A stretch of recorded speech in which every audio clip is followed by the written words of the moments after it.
القصة بتاعت النهاردة هتحكي لحضراتكم النهاية المفزعة لفنانة جميلة ناس كتير ارتبطت بيها وحبتها علشان خفة دمها وشكلها المصري الأصيل وطريقة كلامها المحببة لكتير من الناس، وأنا واحد منهم.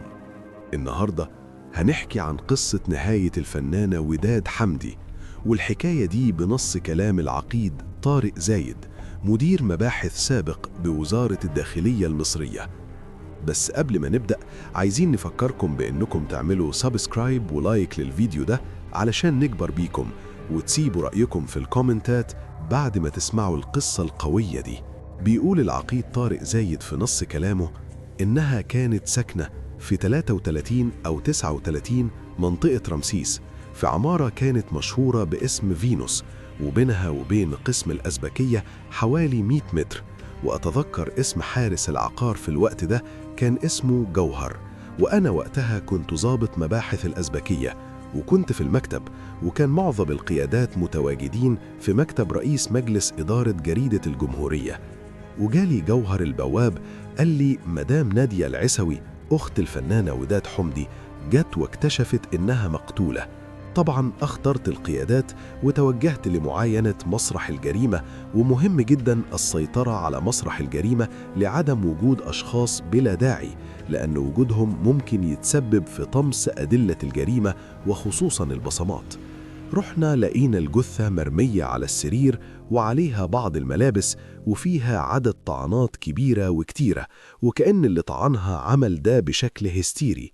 وبداية الخيط اكتشفنا ان المتردد اسمه متى، بعد ما عرفنا من اختها انها كلمتها قبلها بيوم وقالت لها ان في ريجستير كلمها وقال لها ان معروض عليها مسلسل في الART، بس هي مش فاهمة منه اي حاجة، وانه هيجي تاني يوم يفهمها تفاصيل الدور. وقالت إن جوهر البواب اتصل بيها وقال لها مدام وداد سايبة النور مفتوح والباب الخارجي مفتوح، وهي علشان قاعدة لوحدها كانت حريصة جدا على قفل الباب الخارجي وفي نور منور، وهي مش معتادة على كده، فكلم أختها. وداد حمدي كانت مش بتستقبل حد في البيت، وكانت سمعتها طيبة جدا، وكانت مجهزة وعصير ليمون لأننا لقينا صينية وعليها كوبايتين ليمون. ولما جه متى قعد شوية وشرب الليمون، وبعدها طلب منها إنه يدخل الحمام، وهي دخلت أوضة النوم تجيب له فوطة. ونسيت أقولك إن في موظف في مكتب الأستاذ محمد عشوب كان قابل متى في شارع رمسيس، وكان مضطرب جدا، وقال له مالك يا متى في إيه؟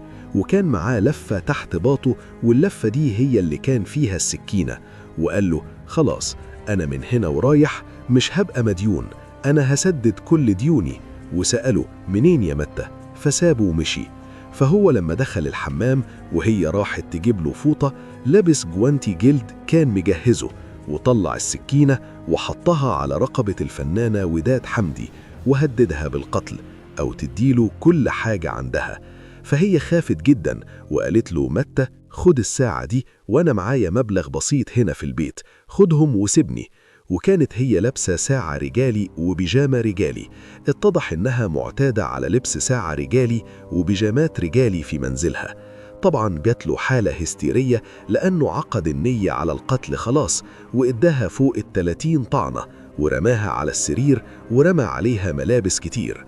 وفي المعاينة كنا نظن إنها في حالة مقاومة بسبب الساعة الرجالي اللي لقيناها في إيديها، ولكن اتضح إنها بتاعتها. وكانت المسروقات عبارة عن كاسيت و250 جنيه، لأنها كانت إنسانة بسيطة جدا، وراح باع الكاسيت في العتبة ب50 جنيه. وبعدها لبس الجوانتي وأزال كل الآثار بتاعة الجريمة، وغسل السكينة في حوض الحمام، ولكن الأدلة الجنائية لقت بصماته على الكرسي اللي كان قاعد عليه. في قضايا القتل بالذات لازم يحصل غلطة نعرف من خلالها الجاني، واتقبض عليه بعدها ب48 ساعة بالظبط، واتحكم عليه بالإعدام. والجريمة على ما أتذكر كانت في مارس 94، وتم إعدامه في 98 لأنه عمل نقد أول ونقد تاني، واستنفذ كل درجات التقاضي. ربنا يرحم الفنانة الجميلة وداد حمدي ويرحم كل أمواتنا. ونهاية الكلام سلام.